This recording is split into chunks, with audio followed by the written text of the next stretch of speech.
नमस्कार दोस्तों, स्वागत है आपका रिंकेश प्राइन चैनल में। दोस्तों आज हम लोग देखने वाले हैं ब्रेस्ट कैंसर के बारे में।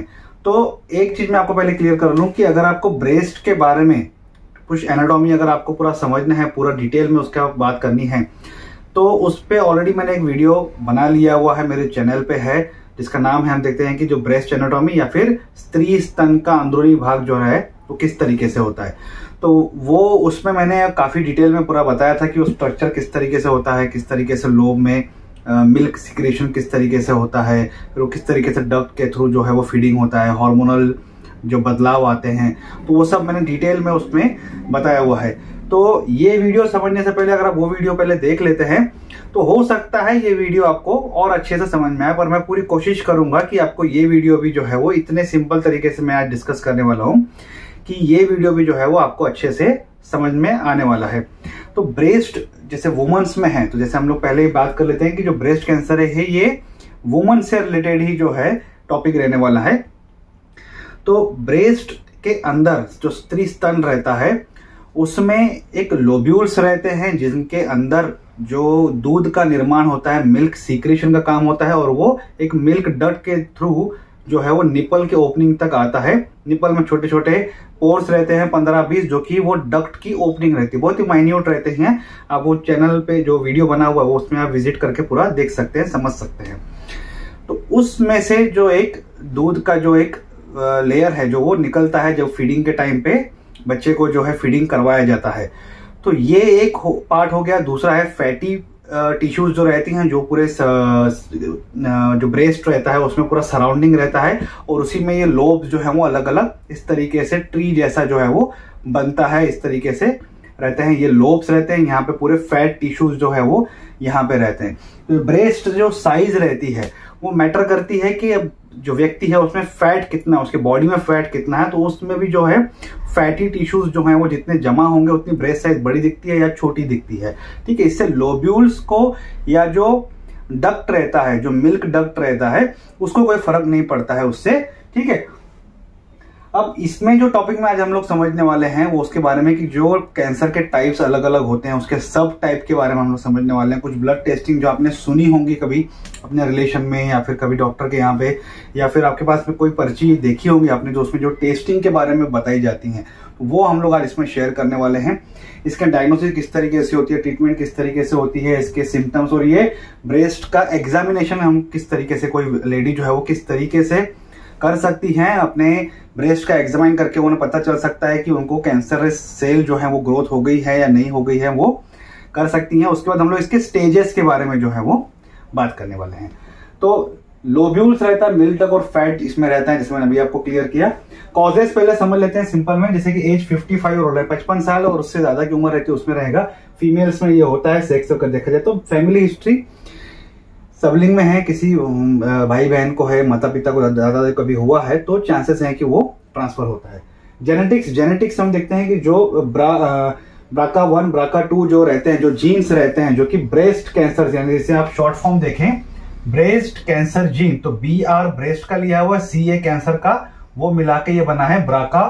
और ये जीन रहते हैं BRCA1 और BRCA2, ये दो प्रकार के जीन रहते हैं, जीन्स रहते हैं, जो कि कैंसर किसी भी व्यक्ति में अगर होता है, जो खास करके जो ब्रेस्ट कैंसर जिन लेडीज में अगर होता है, तो उसमें से 15% लोगों को जो पाया जाता है वो जेनेटिक्स के द्वारा ही पाया जाता है। इसलिए आपने देखा होगा कई लोग जो ब्रेस्ट कैंसर के लिए जेनेटिक टेस्टिंग करवाते हैं, जो कि बहुत कॉस्टली पड़ती है। आज की इंडिया में तो बहुत कॉस्टली है। स्मोकिंग, ये तो काफी बीमारियों का जड़ है। हम देखते पता है कि टोबैको और स्मोकिंग हम एड भी देखते हैं। ड्रिंकिंग बेवरेज कंटेनिंग अल्कोहल, ये माना गया है कि अल्कोहल से भी आपके बॉडी में काफी ज्यादा बदलाव आते हैं। सेल्स के ऊपर जो प्रेशर भी आता है इस अल्कोहल की वजह से, जिसकी वजह से हम देखते हैं कैंसर सेल्स जो है ग्रोथ होने का एक कारण अल्कोहल भी बनता है। हैविंग ओबेसिटी, आपने लेटेस्ट अभी देखा होगा, एक न्यूज में आया था कि ओबेसिटी के कारण काफी लोगों में कैंसर होना शुरू हो गया है। तो ओबेसिटी ये एक कॉज बन गया है, काफी जो कैंसर है हमारे बॉडी में उसके रिस्पॉन्सिबल बन चुका है ओबेसिटी। तो मोटापा सिर्फ फैटी नहीं बनाता है आपको, सिर्फ आपको डायबिटिक नहीं बनाता है, वो कैंसर के लिए भी बन गया है। उस पर रिसर्च चल रही है और उसमें काफी चीजें प्रूव हुई हैं कि फैटी टिश्यूज की वजह से जो है हमारे बॉडी में कैंसरस सेल्स का ग्रोथ जो है वो बढ़ता है। तो उस पर जब एक टॉपिक हम लोग अच्छे से बनाएंगे तो उसमें डिटेलर जरूर डिस्कशन करेंगे। रेडिएशन एक्सपोजर, मान लीजिए नेक में, शोल्डर में, चेस्ट एरिया में अगर मुझे कोई तकलीफ, किसी लेडीज को अगर कोई तकलीफ है तो वो उसके लिए अगर कोई रेडिएशन थेरेपी अगर ले रही है तो उस रेडिएशन का जो असर है वो नियर बाय सराउंडिंग्स जो हेल्दी सेल्स रहती हैं उस पर भी असर पड़ता है। तो रेडिएशन का साइड इफेक्ट भी रहता है, ये काफी ज्यादा साइड इफेक्ट रहता है क्योंकि जो हेल्दी सेल्स रहते हैं उसे डैमेज कर देता है। तो कोई अगर किसी हेल्थ इश्यूज की वजह से कोई लेडी अगर रेडिएशन थेरेपी ले रही है तो उसके साइड इफेक्ट की वजह से उसके ब्रेस्ट के जो सेल्स रहते हैं उसमें कैंसरस सेल्स निर्माण होने के चांसेस बढ़ जाते हैं। हार्मोन रिप्लेसमेंट थेरेपी, देखो काफी ज्यादा बदलाव वुमेन्स में हार्मोन के होते हैं और खास करके जब कैंसर अगर हो जाता है तो उसमें भी काफी ज्यादा हार्मोनल्स रहते हैं, जैसे ER हम लोग समझेंगे, एस्ट्रोजन रिसेप्टर, प्रोजेस्टेरोन रिसेप्टर। तो उन्हें मैनेज करने के लिए कुछ थेरेपी ये देना पड़ता है और भी कई रीजन है जिसकी वजह से HRT थेरेपी जो है वो वुमेन्स में दी जाती है, हार्मोन रिप्लेसमेंट किए जाते हैं। तो इन रिप्लेसमेंट में क्या होता है कि अब ये इंसानी शरीर है, हर वक्त तो आप इससे हर चीज मैनेज नहीं कर सकते ना, और इसे मैनेज करना एज अ पेशेंट जो व्यक्ति है उसके लिए भी पॉसिबल नहीं है क्योंकि फाइनेंसेस भी लगते हैं, टाइम भी लगता है और हर चीज उसमें देनी पड़ती है। तो वो कहीं ना कहीं डिस्टरबेंस होता ही है। तो उस डिस्टरबेंस की वजह से कभी जो हार्मोन्स बढ़ जाते हैं उसे कम करने के लिए कुछ थेरेपी लेना पड़ता है ताकि उसका साइड इफेक्ट ना बढ़ जाए। कुछ हार्मोन्स के साइड इफेक्ट भी ज्यादा रहते हैं, अगर वो ज्यादा सीक्रेट हो रहे हैं, ज्यादा तकलीफ होती है तो उसे कंट्रोल करने के लिए HRT दिया जाता है। कुछ के कम है तो उसे ज्यादा सीक्रेट करने के लिए दिया जाता है। तो ये बॉडी में इम्बैलेंस बार बार होने की वजह से ये जो सब टाइप का पार्ट बनता है, जब हम लोग इसमें आएंगे तो उसके लिए रिस्पॉन्सिबल ये बन जाता है। डेंस ब्रेस्ट, जैसे डेंस ब्रेस्ट मान लो कि जिसकी जो ब्रेस्ट साइज ज्यादा है, तो मैंने जैसे आपको अभी बताया कि ओबेसिटी जो है, ओबेसिटी में फैट ज्यादा रहेगा। तो फैट ज्यादा रहेगा मतलब जो ब्रेस्ट में जो फैटी जो पोर्शन रहेगा ज्यादा रहेगा और ब्रेस्ट की जो साइज रहेगी काफी डेंस रहेगी। तो ऐसा रिसर्च में माना गया है कि जितने को वुमेन्स को ब्रेस्ट कैंसर हुआ जो डिटेक्ट हुई हैं उनमें ब्रेस्ट साइज बड़ी होने की वजह से एक वन ऑफ द रीजन जो है वो माना गया है। एज कम्पेयर टू जो ब्रेस्ट साइज अगर छोटी है तो उनके परसेंटेज काफी कम देखने को मिले हैं। ऐसा नहीं कि उनमें नहीं होता है, होता है, पर जो प्रतिशत देखा जाए, अगर परसेंटेज वाइज देखा जाए तो जो डेंस ब्रेस्ट है जिसमें ब्रेस्ट साइज अगर ज्यादा बड़ी है तो उसमें ज्यादातर ही देखने को मिलता है। मेंस्ट्रुअल हिस्ट्री, अगर menstruation started younger than the age, 12 साल के पहले अगर किसी लेडीज को या किसी लड़की को मेंस्ट्रुएशन अगर आ जाता है तो उससे चांसेस हैं कि आने वाले समय में जब वो, जैसे मैंने यहाँ पे 55 ईयर बोला, तो हो सकता है उसको 45 की एज में जो है वो कैंसर सेल डिटेक्ट हो जाए। तो जब मेंस्ट्रुएशन साइकिल अगर डिस्टर्ब हो जाती है तो बाकी हार्मोनल चेंजेस हो जाते हैं और उसकी वजह से ही कारण बन जाता है। ब्रेस्ट में लीजन, कुछ गांठ वगैरह अगर आ जाती है किसी भी कारण की, जैसे फैटी गांठ वगैरह अगर आ जाती है तो वो गांठ धीरे धीरे मल्टीप्लाई होकर कैंसर सेल्स में बन जाती है। जैसे कि एक उदाहरण देख लो कि यहाँ मुझे लाइपोमा है, तो एक प्रकार का गांठ है ना, फैटी टिश्यू का एक गांठ है। तो इस तरीके का कोई गांठ अगर आपको महसूस होता है जो कि कैंसरस नहीं है लेकिन बाद में वो धीरे धीरे कैंसर का रूप ले लेती है।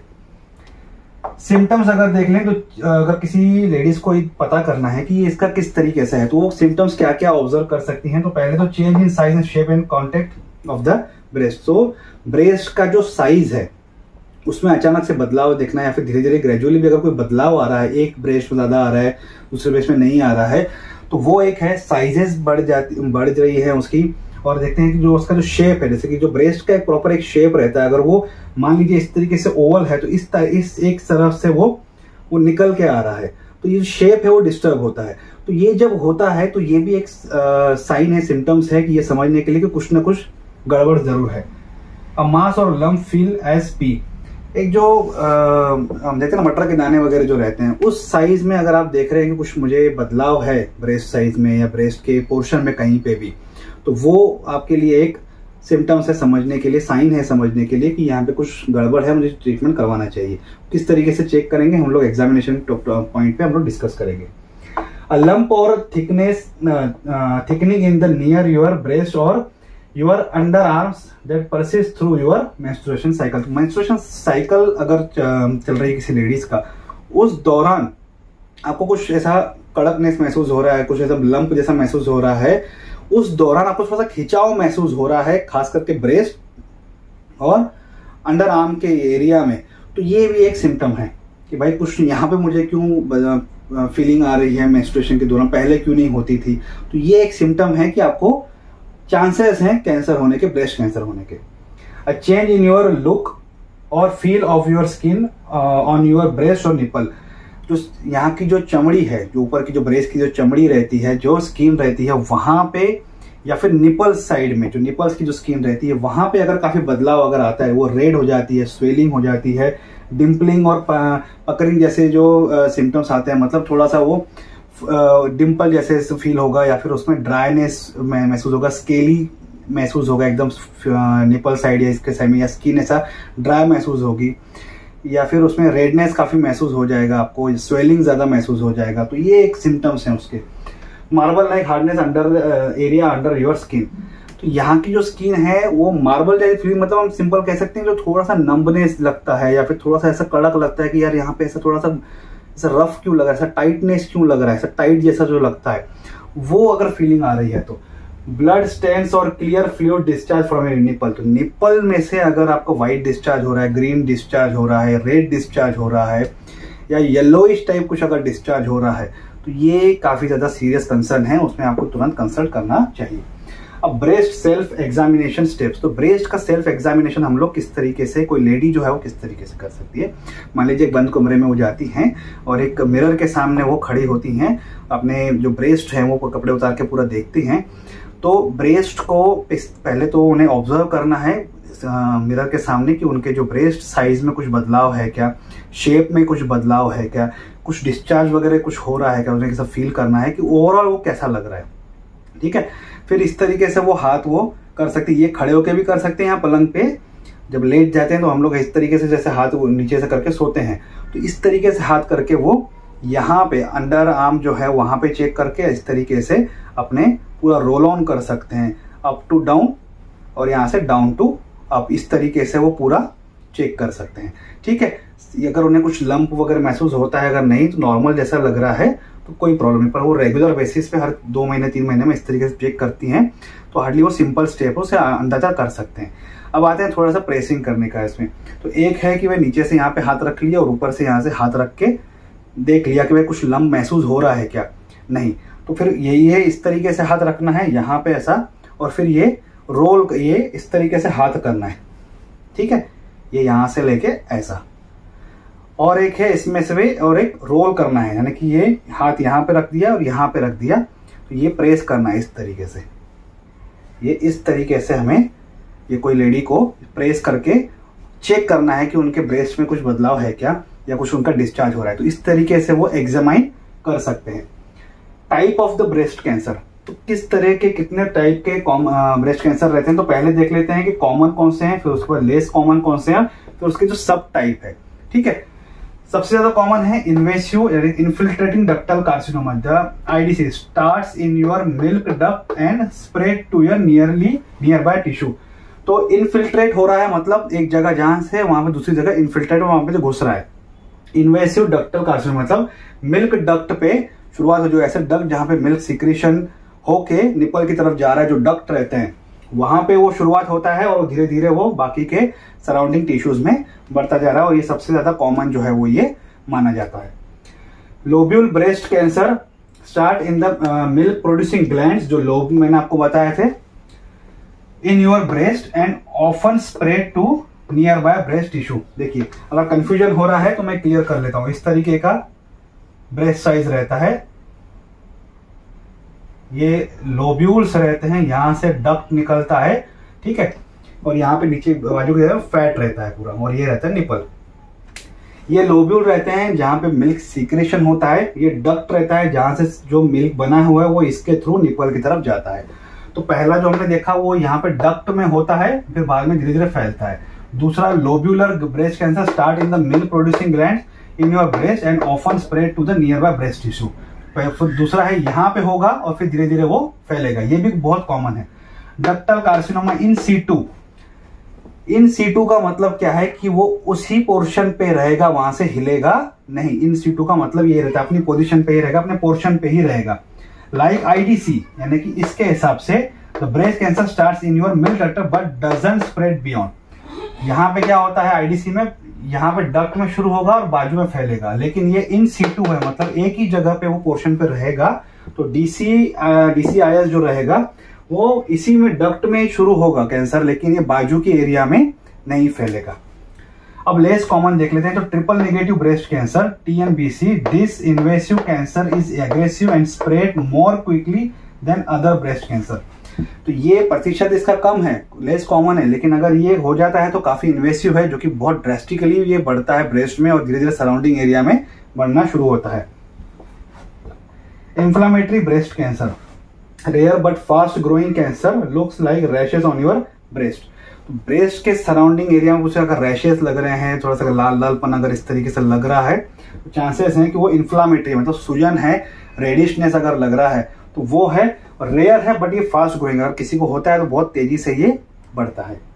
Paget disease of the breast, rare which affect skin of nipple and may looks like a rash, less than 4% cases are Paget's. तो जितने प्रतिशत ब्रेस्ट कैंसर के केसेस पाए जाते हैं उसमें से 4% से कम जो केसेस हैं वो इस कंडीशन में देखने को मिलते हैं कि वो निपल के एरिया में ज्यादातर अगर कैंसर अगर हो रहा है, वहां पे रेडिशनेस रैशेज जैसे फील हो रहा है, तो उसे Paget disease of the breast जो है वो कैटेगराइज किया गया है।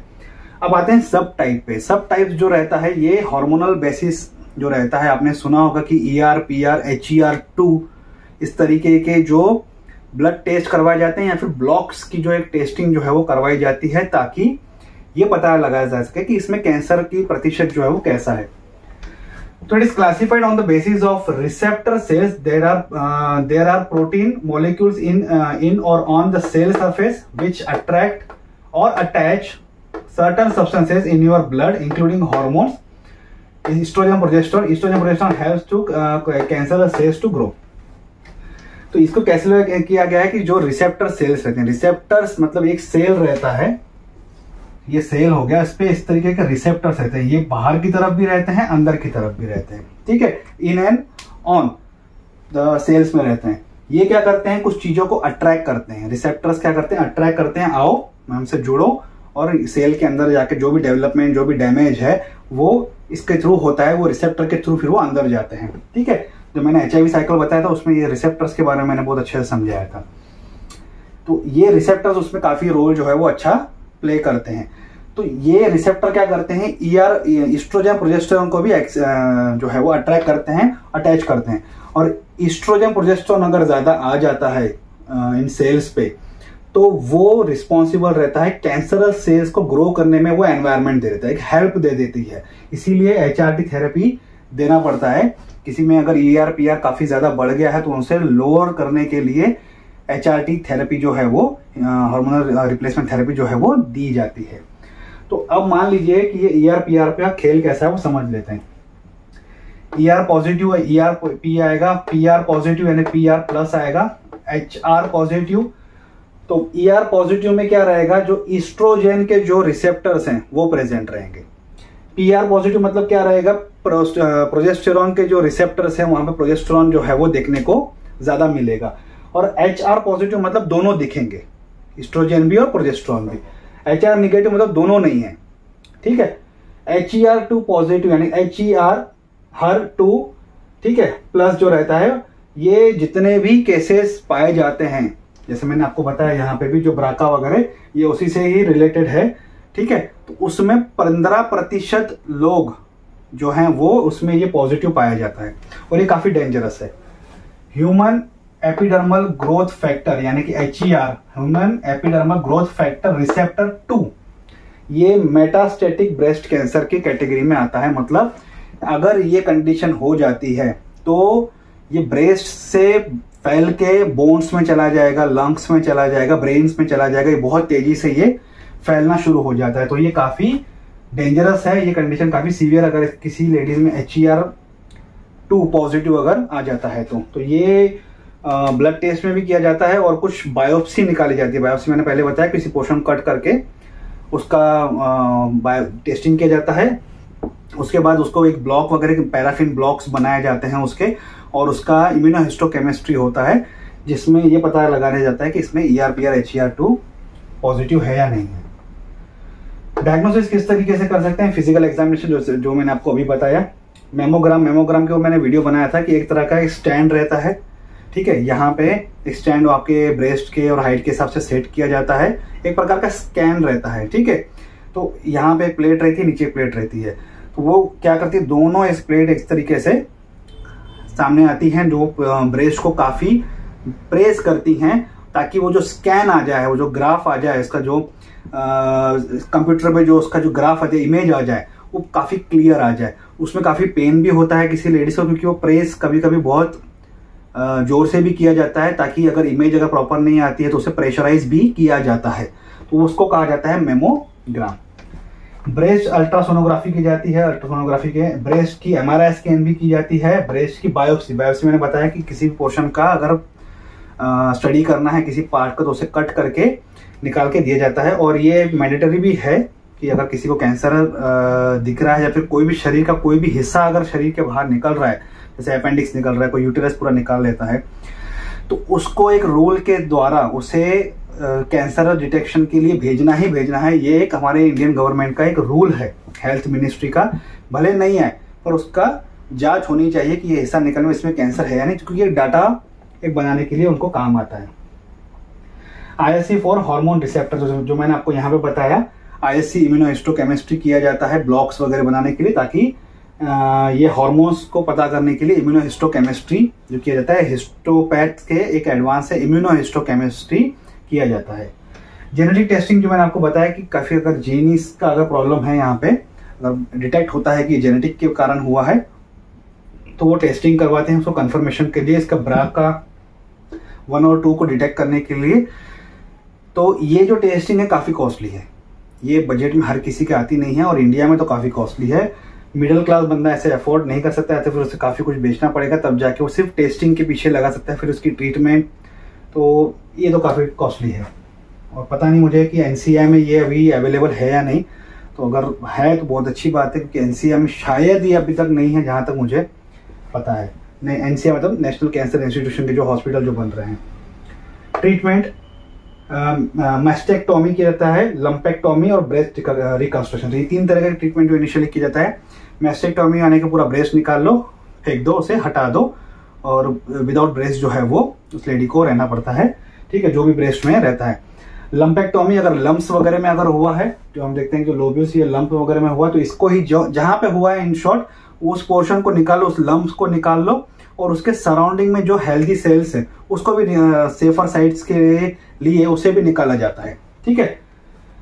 ब्रेस्ट रिकंस्ट्रक्शन मतलब क्या है, जब भी कोई कैंसर होता है, जैसे किसी को ओरल कैंसर हुआ, कट हुआ, या किसी को हम देखते हैं कि दूसरा कोई पोर्शन जो है वहां से कट करके निकालना पड़ता है, या कोई प्लास्टिक सर्जरी करवाता है किसी कारण की वजह से, किसी का एक्सीडेंट होता है, चेहरा बिगड़ गया, हाथ पड़ गया, तो वहां का जो मांस जो रहता है वो निकल जाता है, गिर जाता है।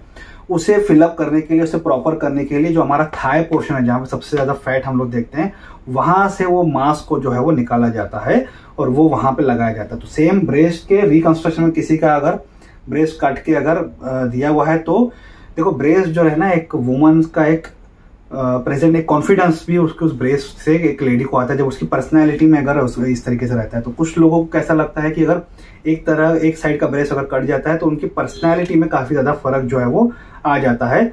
आपने शायद देखा होगा किसी लेडीज का अगर जो एज हो जाती है 50-60 के प्लस, उनका ब्रेस्ट काट के अलग किया जाता है, अगर ऐसी स्टेज अगर आ जाती है, तो उनका जो कॉन्फिडेंस है थोड़ा सा लूज हो जाता है, या अगर ये इनिशियल स्टेज में, तो वो उस कॉन्फिडेंस को रीबिल्ड करने के लिए या फिर अपने ब्रेस्ट को वापस महसूस करने के लिए उसे रिकंस्ट्रक्शन करवाना चाहती है। तो वो सिर्फ मांस वगैरह, ब्रेस्ट नहीं रहता क्योंकि उसमें तो लोब्यूल्स वगैरह सब निकल जाते हैं, सिर्फ वो मांस का एक रहता है, उसके ऊपर स्किन चढ़ाई जाती है, ताकि वो बाहर से प्रेजेंटेशन किया जा रहता है कि भाई लेडी को कुछ तकलीफ नहीं है। तो वो साइकोलॉजिकल एक सेटिस्फेक्शन के लिए कई लोग जो हैं वो ये करवाते हैं। इन तीनों थेरेपी के साथ कुछ और थेरेपी भी दी जाती है सपोर्टिव, जैसे कीमोथेरेपी, रेडिएशन थेरेपी, इम्यूनोथेरेपी दिया जाता है, हार्मोन थेरेपी और टारगेटेड थेरेपी जो है वो इस तरीके से दिए जाती हैं। अब इसके जो स्टेजेस हैं वो आते हैं 0, 1, 2, 3, 4। 0 में मतलब क्या हुआ है कि भाई जो डक्ट एरिया है वहां तक ही डिटेक्ट हुआ है, ये अभी तक फैला नहीं है, तो ये वहीं तक दिखता है। 1 में क्या होता है कि ये दिख तो रहा है पर ये धीरे धीरे अभी फैल रहा है, और बाजू के सेल्स को परेशान करना या फिर उसे डिटेक्ट करना जो है वो खराब करना शुरू कर दिया है। 2 सेकेंड स्टेज में क्या होता है कि अभी ट्यूमर बन चुका है, एक गांठ बन चुकी है जो कि महसूस हो रही है, दिख रही है, और ये जो ट्यूमर रहता है लेस देन 2 सेंटीमीटर से मोर देन 5 सेंटीमीटर हो सकता है, कितना भी हो सकता है। अगर वो ट्यूमर बन गया है तो वो सेकेंड स्टेज में बात आ जाती है, अगर ट्यूमर बन चुका है तो, ठीक है। और ये सराउंडिंग सेल्स को भी ये डैमेज करना शुरू कर देता है। तीसरे स्टेज में वो धीरे धीरे बाकी की और सराउंडिंग सेल्स को डैमेज करना शुरू कर देगा। सॉरी, सेकेंड स्टेज में वो सराउंडिंग सेल को अभी डैमेज नहीं किया है, तीसरे स्टेज में वो ट्यूमर ने अभी धीरे धीरे सराउंडिंग सेल्स को डैमेज करना शुरू किया है। और चौथे स्टेज में वो इस तरीके से बढ़ चुका है कि वो ब्रेस्ट से फैल के बोन्स में चला गया है, लंग्स में चला गया है, ब्रेन में चला गया है।